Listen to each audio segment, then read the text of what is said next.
ভয়াবহ বন্যায় ডুবছে পার্শ্ববর্তী দেশ ভারত ও পাকিস্তান। এবার কি তবে বাংলাদেশের পালা? এমনই প্রশ্ন দানা বেঁধেছে। বিশেষ করে পাকিস্তানে এবারের বন্যায় ভেসে গেছে গ্রামকে গ্রাম, মারা গেছেন প্রায় 17 জনেরও বেশি, ধ্বংস হয়ে গেছে বহু অবকাঠামো। এমনই বন্যা যদি বাংলাদেশে আঘাত হানে তবে তা সামাল দেয়া কঠিন হয়ে পড়বে। এরই মধ্যে আবহাওয়াবিদ মোস্তফা কামাল পলাশ জানিয়েছেন যে 2 আগস্ট থেকে 2 আগস্ট পর্যন্ত বাংলাদেশের উপর দিয়ে মাঝারি থেকে ভারী মানের বৃষ্টিপাত অতিক্রমের আশঙ্কা রয়েছে, যা আসন্ন বন্যার সম্ভাবনাকে আরও জোরালো করেছে। সিলেট, চট্টগ্রাম, ময়মনসিংহ ও রংপুর বিভাগ সহ ভারতের পশ্চিমবঙ্গ, মেঘালয়, আসাম ও ত্রিপুরার হিমালয় পাদদেশীয় এলাকায় বুধবার থেকে 14 আগস্ট পর্যন্ত ভারী বৃষ্টির সম্ভাবনা রয়েছে।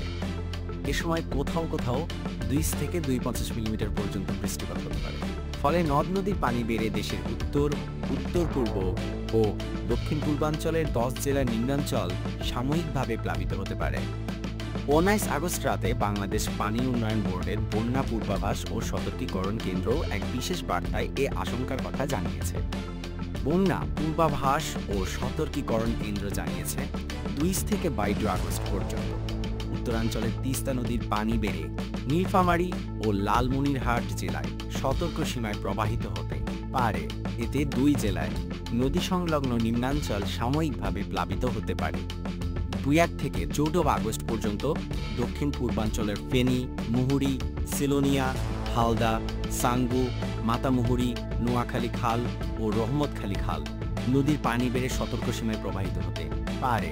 এতে ফেনী, চট্টগ্রাম, বান্দরবান, কক্সবাজার, নোয়াখালী ও লক্ষ্মীপুর জেলার নদী সংলগ্ন নিম্নাঞ্চল সাময়িকভাবে প্লাবিত হতে পারে।